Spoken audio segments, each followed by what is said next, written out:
ಒಂದು ರಿಲೇಷನ್ಶಿಪ್ನಲ್ಲಿ, ಅದರಲ್ಲೂ ಒಂದು ಗಂಡ ಹೆಂಡತಿ ರಿಲೇಷನ್ಶಿಪ್ನಲ್ಲಿ ಅದು ಸ್ಪಿರಿಚುವಲ್ ಆಗಿ ಎಂಡ್ ಆದರೆ ಚೆನ್ನಾಗಿರುತ್ತೆ.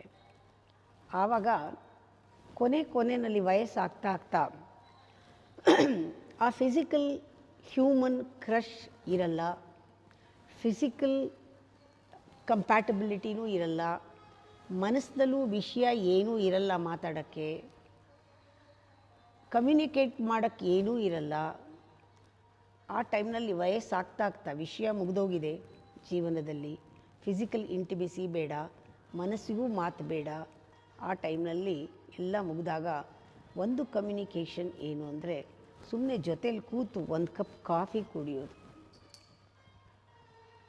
ಜೊತೇಲಿ ಕೂತು ಒಂದು ಕಪ್ ಕಾಫಿ ಕುಡಿಯೋದಿದೆಯಲ್ಲ, ಇದು ಎಂಥ ಫ್ರೀಡಮ್ ಕೊಡುತ್ತೆ, ಜೊತೆಗೆ ನಿಮ್ಮ ಋಣ ಕಳೆಯುತ್ತೆ, ಸಂಬಂಧದ ಋಣ, ಅದರಿಂದ ಮುಕ್ತರಾಗ್ತೀರ.